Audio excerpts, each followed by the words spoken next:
എൻസൈക്ലോവിൻസിന്റെ പുതിയൊരു വീഡിയോയിലേക്ക് ഏവർക്കും സ്വാഗതം. രാജ്യം വീണ്ടും കോവിഡ് കാലത്തിന് സമാനമായ ഒരു നിയന്ത്രണത്തിലേക്ക് മാറാൻ പോവുകയാണോ? സ്കൂളുകൾ ഓൺലൈനായും IT ഓഫീസ് ജീവനക്കാർക്ക് വർക്ക് ഫ്രം ഹോമിലേക്ക് മാറാനും പ്രധാനമന്ത്രി നരേന്ദ്രമോദി ആവർത്തിച്ച് ആവശ്യപ്പെട്ടിരിക്കുകയാണ്. അമേരിക്ക-ഇറാൻ യുദ്ധം കാരണം രാജ്യം നേരിടുന്ന കടുത്ത സാമ്പത്തിക ഇന്ധന പ്രതിസന്ധിയാണ് ഈ അടിയന്തര തീരുമാനത്തിന് പിന്നിൽ. എന്തൊക്കെയാണ് ഈ പുതിയ തീരുമാനങ്ങൾ? ഇത് നമ്മളെ എങ്ങനെ ബാധിക്കും? വിശദമായി അറിയാൻ വീഡിയോ മുഴുവൻ കാണുക. ചാനൽ സബ്സ്ക്രൈബ് ചെയ്യാൻ മറക്കരുത്. സാമ്പത്തിക പ്രതിസന്ധി മറികടക്കുന്നതിനായി രാജ്യത്തെ ജനങ്ങളോട് നിർദ്ദേശങ്ങളുമായി പ്രധാനമന്ത്രി നരേന്ദ്രമോദി. അമേരിക്ക-ഇറാൻ യുദ്ധത്തെ തുടർന്നുണ്ടായ സാമ്പത്തിക പ്രതിസന്ധിയുടെ പശ്ചാത്തലത്തിൽ രാജ്യവ്യാപകമായി ചെലവ് ചുരുക്കാൻ നടപടികൾ ശക്തമാക്കണമെന്ന് പ്രധാനമന്ത്രി വീണ്ടും ആഹ്വാനം ചെയ്തു. ഗുജറാത്തിലെ വഡോദരയിൽ നടന്ന പരിപാടിയിൽ സംസാരിക്കുകയായിരുന്നു അദ്ദേഹം. ഇന്ധന ഉപഭോഗം കുറയ്ക്കാൻ പൊതുഗതാഗതവും ഇലക്ട്രിക് വാഹനങ്ങളും കൂടുതൽ ഉപയോഗിക്കണമെന്നും സർക്കാർ സ്വകാര്യ ഓഫീസുകളിൽ വർക്ക് ഫ്രം ഹോം സംവിധാനത്തിലേക്ക് മാറണമെന്നും പ്രധാനമന്ത്രി പറഞ്ഞു.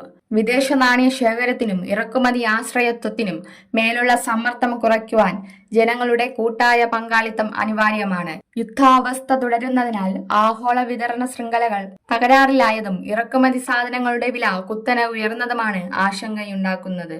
ഇന്ത്യയുടെ ഇറക്കുമതിയിൽ വലിയൊരു വിഹിതം ക്രൂഡ് ഓയിലാണ്.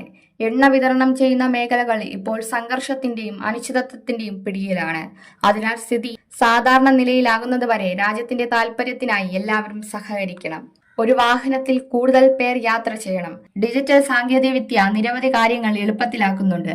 അതിനാൽ സർക്കാർ സ്വകാര്യ ഓഫീസുകളിൽ വെർച്വൽ മീറ്റിംഗുകൾ വർക്ക് ഫ്രം ഹോമിനും മുൻഗണന നൽകണം. സ്കൂളുകളും താൽക്കാലികമായി ഓൺലൈൻ ക്ലാസുകൾ നൽകണം. സ്വർണം ഇറക്കുമതിക്കായി വലിയ തോതിൽ പണം ചെലവഴിക്കപ്പെടുന്നു. താൽക്കാലികമായി സ്വർണം വാങ്ങുന്നത് ഒഴിവാക്കണം. വിദേശ ഉൽപ്പന്നങ്ങൾക്ക് പകരം തദ്ദേശീയ ഉൽപ്പന്നങ്ങൾക്ക് മുൻഗണന നൽകണമെന്നും പ്രധാനമന്ത്രി ആഹ്വാനം ചെയ്തു. അപ്പോൾ അന്താരാഷ്ട്ര തലത്തിലെ ഈ യുദ്ധ പ്രതിസന്ധി നമ്മുടെ ദൈനംദിന ജീവിതത്തെ എങ്ങനെ ബാധിക്കുമെന്നതിനെ കുറിച്ച് വ്യക്തമായ ചിത്രം നിങ്ങൾക്ക് ലഭിച്ചു എന്ന് കരുതുന്നു. ഈ വിഷയത്തിൽ നിങ്ങളുടെ അഭിപ്രായങ്ങൾ എന്താണ്? രാജ്യം വീണ്ടും ഓൺലൈൻ ക്ലാസ്സിലേക്കും വർക്ക് ഫ്രം ഹോമിലേക്കും മാറേണ്ടതുണ്ടോ? താഴെ കമന്റ് ബോക്സിൽ രേഖപ്പെടുത്തുക. വീഡിയോ ഉപകാരപ്രദമായെന്ന് തോന്നിയാൽ ലൈക്ക് ചെയ്യാനും സുഹൃത്തുക്കളിലേക്ക് ഷെയർ ചെയ്യാനും മറക്കരുത്. ഇതുപോലെയുള്ള കൂടുതൽ വാർത്തകൾക്കും വിശകലനങ്ങൾക്കുമായി ഈ ചാനൽ ഇപ്പോൾ തന്നെ സബ്സ്ക്രൈബ് ചെയ്യുക. അടുത്ത ഒരു വീഡിയോയുമായി വീണ്ടും കാണും വരെ ഗുഡ് ബൈ.